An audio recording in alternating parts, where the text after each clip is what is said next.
Welcome back, dear students. Let us start our discussion with 13th lecture on environmental engineering course. So in the previous lecture, we learned about aeration and some basic concepts with regards to water treatment processes. Today's topic for discussion is sedimentation.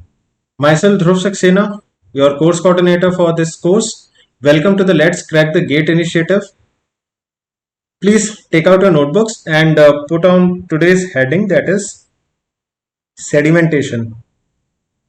So what do we understand by the term sedimentation? This is not a new term. We have gone through it multiple times. Now if we consider a simple situation in which we have a tank of water or a bucket of water in which there is some sand, silt or something which is in a suspended state. So if you allow the water to remain calm, stand still, it doesn't shakes much. So what will happen? The entire sand, entire silt, what will happen to it? It will just settle down in the bottom portion of that bucket or that tank. So that is the process that we term as sedimentation. Now as an environmental engineer, we need to design a tank which is optimized for various things. Firstly, it should be able to provide the water, process the water for sedimentation and provide it in such a way that our desired standards as per the water supply manual defined by Government of India is successfully achieved. Secondly, it should be economically viable for the particular city to carry out the process. What I mean that we should be able to get the desired quantity and quality of water along with making it economical. So there are different processes which have been designed, and as an environmental engineer and as an aspirant for GATE and other competitive exams, there are certain concepts that are very important to learn. So let us start with sedimentation and let us try to learn what are the basic factors that are involved. How do we proceed for numericals that frequently come in GATE and other exams? And let us start with this with the basic note on it. So please write it down that sedimentation is done, and mind it that it is done for finer particles, because the majority of coarse particles that are like big stones, bushes, animals, etc., that we have discussed in the previous lecture, they are removed in the screening process, and in this process the particles which are not removed in the screening process are removed here. Okay, so it is done in order to carry out the removal. It is done in order to carry out the removal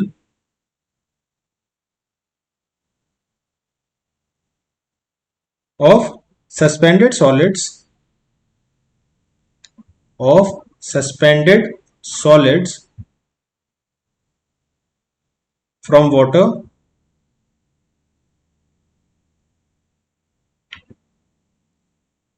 which could not be removed, which could not be removed in screening process. Okay, now let us consider a tank. This is a tank of water. The water is filled in it. So let us consider some conditions to understand what are the factors that will be affecting it. So first of all, let us consider that there are some suspended solids, particles. I am just magnifying one particle so that our clarity on understanding is increased. So what will be the factors that will affect the settlement of or sedimentation of this particular particle? So the first and most important thing will be its own weight, because its weight will be the driving force for its settlement. Secondly, what are the other factors? Other factors include the viscosity of this fluid. If this term is new for you, if you're not aware of this term, then just wait for the next course. We are coming up with fluid mechanics course under our initiative of Let's Crack the Gate, and we will be discussing viscosity in detail there. So for just in brief detail, it is the ease of flow of that particular fluid. For example, if we consider two fluids, let us say one is water and one is oil, and if you try to stir them, or you try to dip in some spherical ball, so which in which bucket will you find it much more easier? In which type of fluid amongst water and oil will it be easier to flow? So definitely all of you are right. It will be water, which will be having a lower viscosity, and hence it will be easier to flow. So that is all the basic layman language meaning of viscosity. So one thing, that is weight, it is affecting. Other thing that will be affecting is the size of this particle. For example, one particle is a little smaller and second particle is of a little bigger diameter. Considering these both are of same material, so which will be easier to sediment? Definitely the bigger particle. The smaller particle will also sediment, but it will take a lot more time to settlement. Next, there can be identically shaped particles but of different material. For example, one might be a suspended solid of organic type, one will be inorganic type. So in case of inorganic type, it will be easier to settle. It will take less time because it has a higher specific gravity. Now this is again a new term in this course. How do we define specific gravity? The specific gravity that is denoted by G is defined as the weight of solid of given volume in ratio with the weight of fluid of same volume. So this is your specific gravity. For all the solids, the value of specific gravity is greater than or equal to 1. Till the value of specific gravity is greater than 1, it will make the particle settle down in that particular fluid. And in our case, generally we will be talking about two types of material only, either inorganic solids or organic solids. So they all are having specific gravities higher than that of water. Okay, so these are some 3-4 terms that will be affecting. Okay, next, there are different types of sedimentation tank processes that are available with us that we need to learn. So one of the types are in which the water is allowed in a still condition, या फिर पानी अपन tank में भर के छोड़ देते हैं कुछ देर के लिए और उसको बिल्कुल भी मूवमेंट अलाउ नहीं करते हैं. The entire movement is restricted. That is known as fixed type or quiescent type sedimentation tank. Another type is of continuous flow type, in which there will be an inlet and one will be outlet, and continuously water will be coming and exiting through outlet. So in that case, the particles will also have a velocity along the flow of water, that we term it as VF or velocity of flow. Now how it will affect the sedimentation process, because sedimentation will be the process governed by the specific gravity and the weight of that particular solid. See, if the velocity of flow is such that it is not making the conditions in this fluid turbulent, the conditions are laminar and the flow is in the laminar conditions and it doesn't become turbulent. Okay, so till then the particles will settle down easily. What I mean to say, that if velocity of flow is very high, then there are chances that this entire system of fluid will turn out to be turbulent flow. And what will happen? These particles will get energy. They will also, along with the water, they will also follow a zigzag motion, and because of it there will be difficulties in sedimentation process. So this is how the various factors affect the sedimentation process. Let us write about them. It will be easier to revise. I again and again say it to all of you. Okay, please write these points along with me. Maintain a good notebook. So the entire sedimentation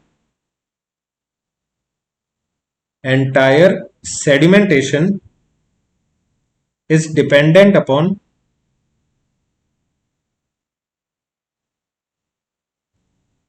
a single parameter, that is your specific gravity, because the specific gravity is the parameter which plays the most important role here. Okay, I've already given you the definition for specific gravity.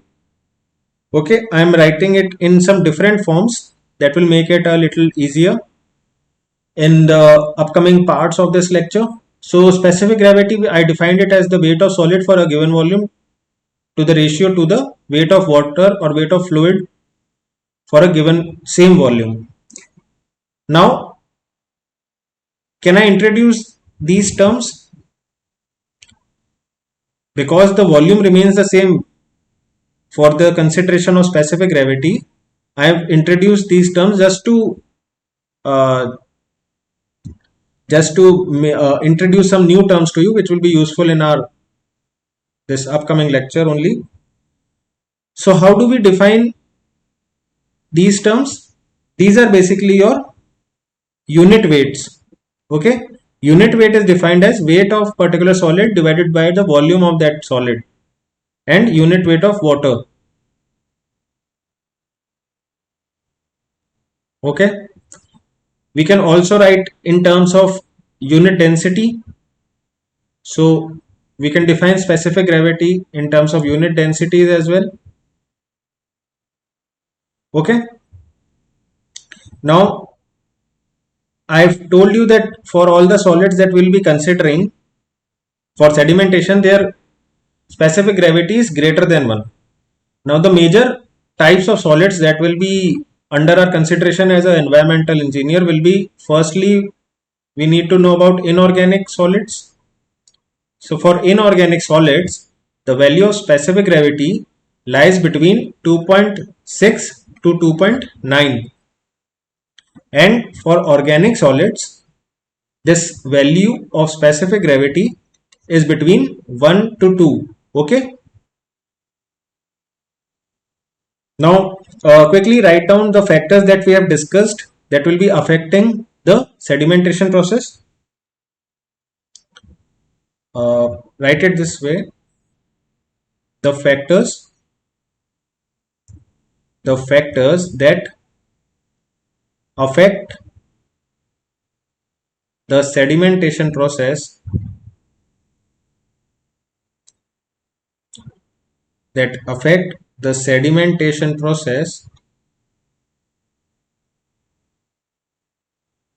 are, firstly, write down the velocity of flow. I hope you have understood how velocity of flow will be affecting. You can write here that under conditions controlled, it will be the desire to keep the flow as laminar, and if the conditions become turbulent, then it will be difficult to sediment the particles. Next is the viscosity of the fluid. Now we can change the viscosity of the fluid. We can make it a little easier by changing certain parameters, but will we be changing the viscosity of the fluid? We will not be changing. Why? Because it will make the process uneconomical or expensive. Okay, just think about the amount of water that we need to treat. It will be highly uneconomical to change the parameters of viscosity. Next term that is important is size of particle. So we will be denoting the size of particle by small d, and the units will be in mm. Okay, so these are some of the three main factors that will be affecting the process. Now let us now discuss what are the forces that will be affecting the sedimentation process, which one will be supporting, which one will be resisting, making the process difficult. Okay, so this is your water level. I am just drawing a bigger size particle to make the understanding a little clearer. Okay, now this particle is in a suspended state in water. So what are the forces that will be helping the sedimentation process? The most important one is its own weight. I represent it by capital W. Now with the red pen I will be showing what are the forces that will be opposing this sedimentation process. So first force that will oppose is the buoyant force. If you all can recall the Archimedes principle that we have learned in the school time, or if you have learned it in fluid mechanics course, then you know that whenever a particle, a solid is in a suspended state in a fluid, it experiences a buoyant force. Okay, what it does, the force is vertically upwards and hence it changes its apparent weight. Next important thing that we need to discuss is the second force that will be opposing the sedimentation process. For it, let us consider that this water is in a still condition, that we haven't allowed any flow, and we assume some vertical layers. Okay, I am just drawing some vertical lines, imaginary lines. Why they are vertical? Because our assumption is that the water is completely still, it is not moving. Now in such a condition, when a spherical particle or a spherical ball, when we allow it to sediment, what the wall will try to do, because of its weight, it will try to come down, and who will oppose it? These layers will try to oppose this flow. Correct? Whenever you try to enter into something, there will be opposition in the force. When we dip our hand in water, doesn't it feel resistive that someone is opposing our attempt to dip our hand into the water bucket? Same is the case here. So what will happen, that this particle will try to force or push these imaginary vertical lines, and it will try to push these layers of water or fluid, and it will try to settle down through it. Now in this process, these layers that have deformed will try to get back to their original shape, and the force that they will apply on this particle is nothing but your drag force. Okay, I'm writing here, it is your drag force. How do we calculate? What are the various other concepts that are related to drag force? Again, this is a part of fluid mechanics which will be discussed in much detail there. There you will be learning various different things with regards to drag force, lift force, coefficient of drag, coefficient of lift, and how do we quantify the various things. This is not much of need here. Here we just need to know that there is some forces that are opposing the sedimentation process and some forces which are helping. So based upon it, what we will do, we will develop some equations which will again be helpful in determining that by how much speed or by how much velocity is this particle sedimenting. Once we are able to find out the velocity with this particle is coming down, we will be able to quantify that how much time will it take to settle down. Since we will be knowing the depth of the tank, we can calculate the depth of the tank also. We can calculate the surface area. We can calculate the various dimensions once we are able to identify that what will be the velocity through which this particle will settle down. Okay, I hope it is clear. Simple concept of velocity, time and distance. So let us try to find out how velocity is calculated for this. Okay, this particle will be coming down with the velocity Vs, which is the settling velocity. We will now try to find out settling velocity. Okay, so let us develop equations for the vertical equilibrium that has been maintained now here. So your W, that is a weight, whenever this equilibrium comes into action, whenever these forces become equal, the bind force plus drag force will be becoming equal to your weight. Okay, I have defined these terms above. Fb is bind force and Fd is your drag force. Now I am just bringing these terms and expanding these terms such that we obtain a equation for settling velocity. So can I write the weight as the volume of the solid multiplied by the unit weight of the solid. Okay, the unit weight of the solid. And for bind force, how do we calculate it? We calculate it as the volume of water multiplied by unit weight of water. And the drag force is given by half times drag coefficient multiplied by unit weight of water multiplied the area of that particular sphere or that solid particle multiplied by its velocity of flow. In this case, it is the settling velocity. Now, through this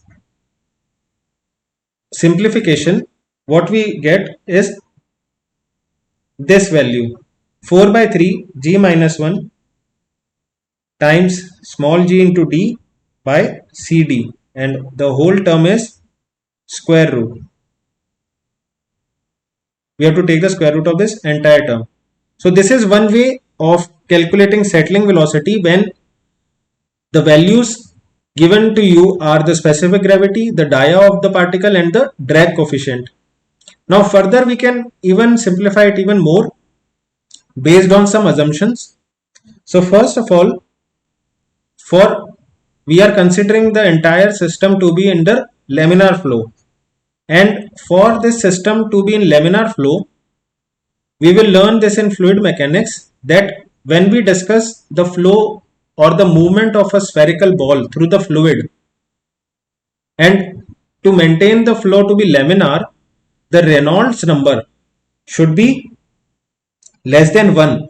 Okay, and for this case, for the Reynolds number to be less than 1, the dia of the sphere or the spherical ball, or in this case suspended solid, should be less than 0.1 mm. Okay, how do we define Reynolds number? Reynolds number is given by rho vd by mu. Your mu is your viscosity, v is the velocity, rho is your density, and small d is your size of the particle. Okay, now using this term and the definition of drag coefficient, that is 24 by Reynolds number, we get a simplified term for settling velocity. So we get the value of settling velocity as g minus 1 times gamma w times d square divided by 18 times mu. Okay, so this is your expression, a very important expression. You should remember it by heart, that this is the expression that we will be using in various numericals to solve and to find out the settling velocity and various parameters. So this your quickly write down the units in which we have to express it. So this small d is in meters. Okay, your gamma w is your unit weight of water, and the unit for it will be newtons per meter cube. Okay, now your viscosity may be of two types. Again, this will be covered in the concepts of fluid mechanics, fluid statics and all. So here the two types of viscosity that are known to us are kinematic and dynamic viscosity. So in this case, this is your dynamic viscosity. Okay, and dynamic viscosity has a unit of Newton second per meter square. Okay, now if by chance you have been given the kinematic viscosity. The kinematic viscosity, which is expressed in nu, and how can you convert it this into what is the relation between the two? Please write this down.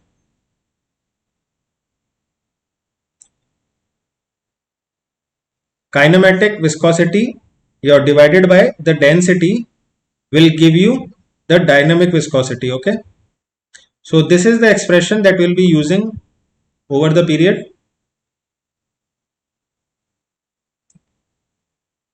The unit for this nu, write this down also. So the unit for this is meter square per second. Okay, so this is the expression. Now a very important thing to note, you might be tricked in GATE exam or any other exam, that this expression can be only used when the flow is first of all laminar, secondly the diameter of the particle is either 0.1 mm or less than 0.1 mm. We term this equation as the Stokes law. Okay, this is the Stokes law that this will be also covered in your fluid mechanics as well as geotechnical engineering. At both places it will be important, and as well as for your environmental engineering. So this is a Stokes law, and this will be valid only when the diameter of the particle is less than 0.1 mm and the Reynolds number is less than 1. The flow is laminar. Okay. Now let us move on to discuss what are the different types of sedimentation tank processes that are available to us. Okay, let us start our discussion. Please write this down. The sedimentation is carried out in units referred as sedimentation tank, referred as sedimentation tanks, that are of two types. That are of two types. So as I discussed earlier, one will be your flow in which the flow is continuous, and one will be in which once you fill the tank, then you allowed it to settle, and then at a later stage you allowed the clean water to move to the next process. So write down the first one, that is quiescent type.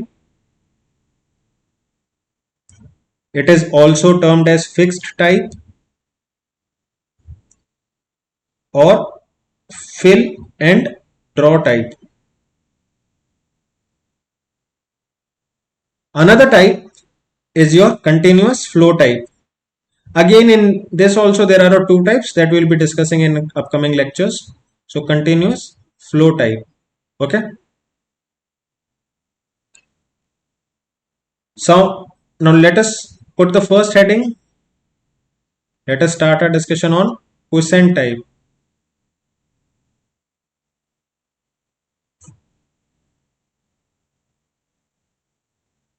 Now in this quiescent or fixed type, again let us try to see what is happening.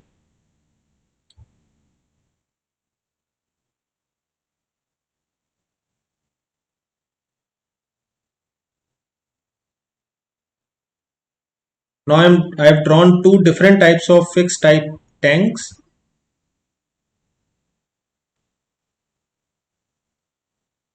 In the fixed type also, there might be two types of rectangular tanks. In one in which we have to clean the tank manually, and one in which it might be cleaned mechanically. So let us first understand what is the different process. So this is your water that you have filled through inlet, and then you have closed the valve. Okay, and then you allow the particles to settle down. Same is the case here. So these are your particles.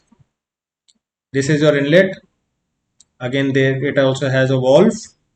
Now what will happen? these particles will start to settle as per the processes that we have learned earlier. Now, once the particles, they will start settling, so they will make a layer at the bottommost part of the tank. This layer will be your sludge layer. The sludge will be formed in the bottommost part of the tank, and this entire layer will be covered by the sedimentated, these suspended solids. Okay, we term this zone as the sludge zone. Okay, now this zone in which the settlement process is going on, this is termed as the settling zone. Okay, and we measure the height for it as capital H from the surface of water to the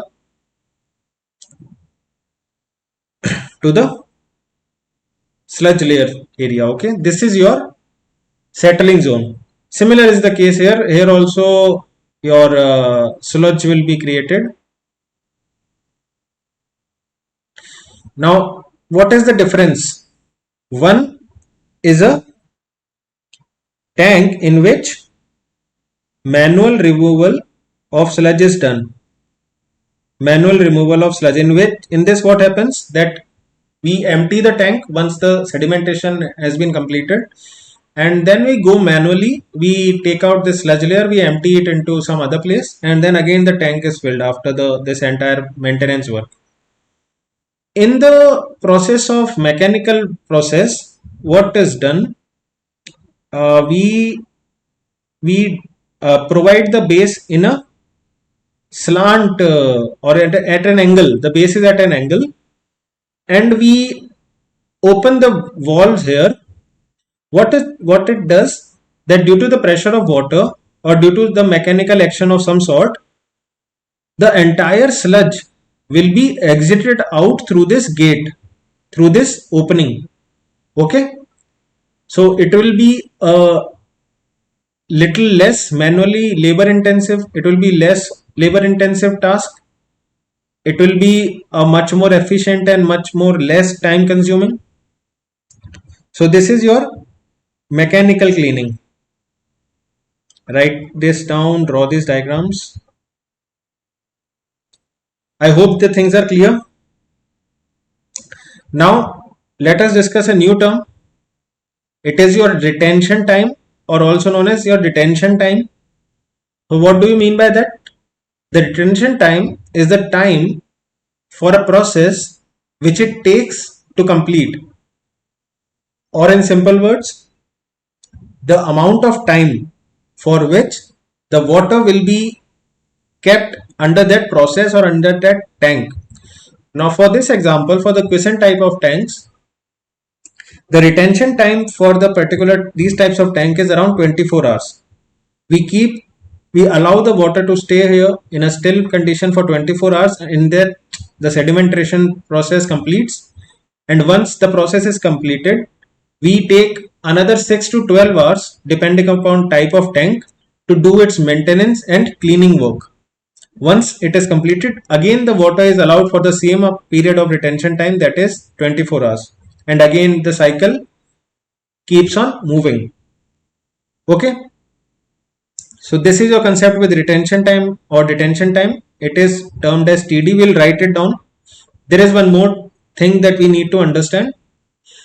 See, let us consider that this is your treatment plant. Okay, there are different processes that will be going on. From sedimentation tank, the water will go to a different process, from there to a different process, and finally to the community. So what we need to understand here, see, just now I told that the detention time for this type of tank will be around 24 hours plus 6 to 12 hours for cleaning. Okay, now during this period of around 30 to 36 hours, the process that is next to it, that is placed next to it, it will be completely halted or paused. Will it be a well optimized system? Will this plant be known as a well optimized plant?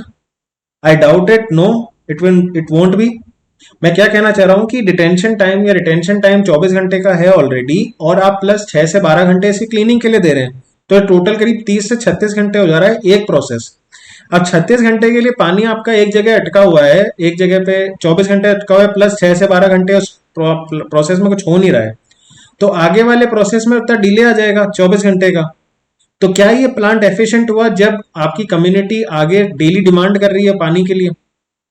So for to solve this particular case, to meet the demands of the city at the daily level, what we do, we provide another tank. We provide two sedimentation tanks in which when one time cycle is completed, in that time the other tank will provide its cleaned water or the water in which the sedimentation process has been completed. Okay. Now two tanks will be used continuously so that the supply of water is not stopped for the next process. Okay. Now is it over? No. There is again one more concept involved in it, and it is given by the water supply manual. It says that these two tanks will be used alternatively. Okay, that is agreed that the process will be continuous in both the tanks. But what if there is an emergency, one of the tank breaks down, then what you will do? So you will provide a third tank which will act as a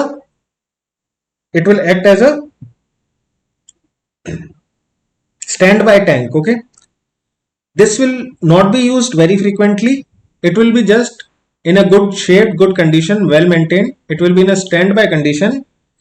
In a case when, let us say, the first tank has broken down, there are some issues with its maintenance, some fault has occurred. So what we will do, we will start using the standby tank along with the another tank. So that is why the GOI manual or the water supply manual by Government of India, it recommends that you provide one standby tank along with the two tanks that have been provided for the continuous flow of the water from these types of tanks, so that the demand of the community is met at each day and all the intervals that have been planned. Okay, so this was a simple concept. This will be useful when you will be solving some problems with regards to design.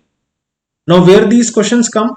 These questions might be asked in your university exam. Firstly, they might be asked in any of the subjective type exams that you might face. For example, the state AEN exams or the engineering services, in which mostly subjective papers are asked. So in that also, and plus if it has been demanded in the gate question also that you have to include a standby tank. So what are the number of tanks that are required based upon the discharge and so on? We'll be solving those problems also. Don't worry about it. But this concept is important about the standby. It is similar to the cause for rejection values. Where were these cause for rejection values used in the water quality parameters? They were used under emergency conditions. Although the acceptable limits should be followed, but in case there is an emergency, then we were able to use those limits also. So these are some simple basic fundamentals. Let us write them down. And so let us firstly write in about the retention time. We can also term it as detention time. Okay, so retention time or TD of this tank is 24 hours. Cleaning period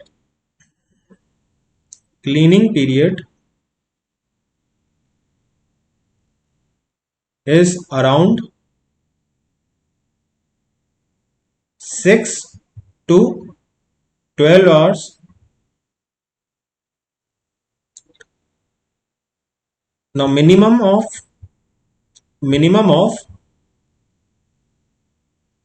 2 such tanks are to be provided. Minimum of 2 such tank units are required or provided, both are same. at the time of operation, at the time of operation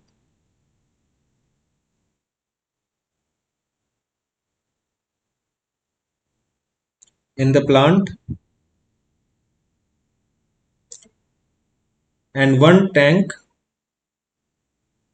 acts as standby, acts as standby. So total comes out to be 3 tanks. Okay. Now, how do we design these tanks? How do we formulate what will be the discharge or the quantity of water that these tanks will be processing? So for that, I will ask you to recall the initial lectures of water demand theories. In that, I introduced some different terms such as daily demand, annual draft, maximum daily demand, average daily demand. I hope you can recall. For all the students who are new to our YouTube channel and haven't watched the previous lectures, I will highly recommend you go watch those lectures also. They will they will complete your base knowledge. They will all the lectures are designed in such a way by me that the initial lectures they complement to the other lectures that are coming up, and your understanding is broadened. You do not find any problems or confusions with any of the terms. So go through them also.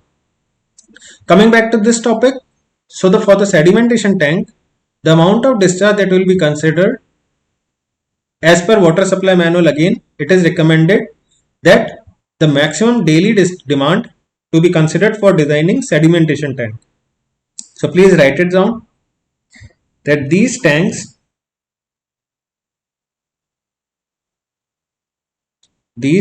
are designed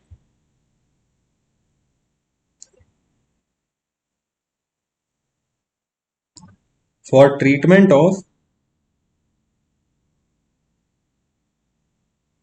maximum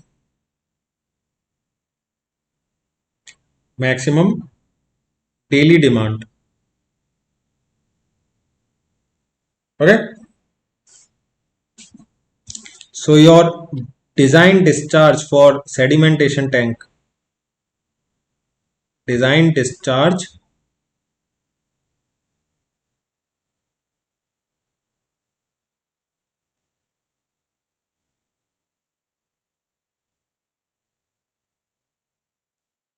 is your max daily demand. Now what was the factor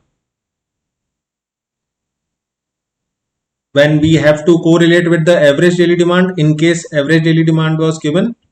So the factor was 1.8. This factor is also recommended by the IS code for that particular element demand for tanks, sedimentation tanks. Okay. So 1.8 times your average daily demand. I hope most of the students who are following the lectures from the lecture 1 are able to comprehensively understand what I am trying to say here. What do these terms actually mean? Okay.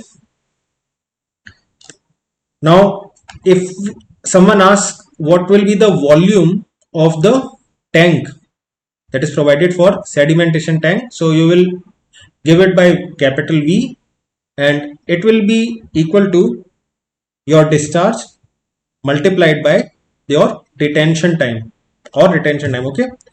Now your this QD is in the units of meter cube per second, or might be in a similar unit. So this will give you your volume in meter cubes. Okay.